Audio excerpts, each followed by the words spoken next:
বন্ধুরা, welcome to spoken English by Rumen sir. আমি transformation পড়াচ্ছিলাম।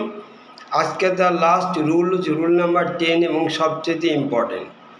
কেমন এইটাকে বিভিন্ন interchange of parts of speech আমরা বলি।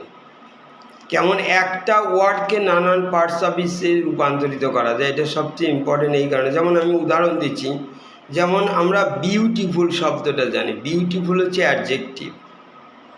যেমন মিতা ইজ বিউটিফুল। মিতা কেমন? মিতা বিউটিফুল, এটা অ্যাডজেক্টিভ। আবার বিউটিফুলের সাথে তুমি যদি একটা LY লাগাও, বিউটিফুলি, LY লাগালে বিউটিফুলি। যেমন মিতা সিং হচ্ছে গান করা, সিংস বিউটিফুলি, এটা অ্যাডভার্ব। তাহলে অ্যাডজেক্টিভ থেকে অ্যাডভার্বে রূপান্তরিত করলাম। আবার দেখো, বিউটি হচ্ছে আমরা নাউন। বিউটি নাউন হয়, এটা সাবজেক্ট নয় অবজেক্ট হয়। যে beauty of nature is charming. Beauty attracts, আকর্ষণ করে। উই অল লাভ বিউটি পছন্দ, এটা অবজেক্ট। আবার দেখো বিউটিফাই মানে সুন্দর করা, এটা হচ্ছে ভার্ব।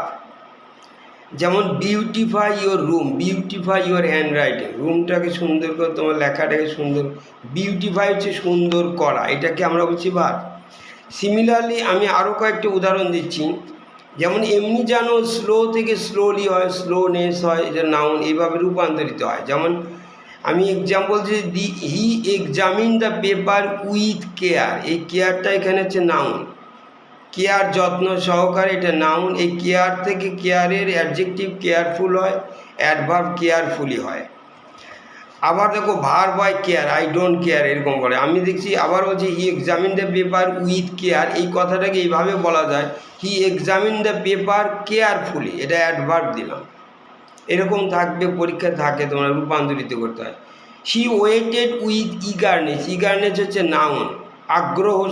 আগ্রহ সহকারে অপেক্ষা করছে, উইথ ইগারনেস। এখানে শি ওয়েটেড ইগারলি, আগ্রহ সহকারে। ইগারলি হচ্ছে অ্যাডভার্ব, ইগার হচ্ছে অ্যাডজেক্টিভ, ইগারলি হচ্ছে adverb. He joke amused me, amuse হচ্ছে ভার্ব, আমাকে আনন্দ দিল। আর হি জোক গেভ মি অ্যামিউজমেন্ট হচ্ছে নাউন, আনন্দ দিল, এটা noun. She is affectionate to me, আমার কাছে অ্যাফেকশনেট মানে স্নেহ, এটা adjective. She has affection for me, এটা নাউন। আবার দেখো, he was ill, he could not go to school, এটাকে আমি তিনভাবে বলছি। হি was ill, as he was ইল, যেহেতু সে অসুস্থ ছিল, he could not go to school, এটা একটা জন্য। আবার দেখো, he could not go to school because he was ill, এই বিকজ দিয়েও বলা যায়। আবার he could not go to school because of his illness,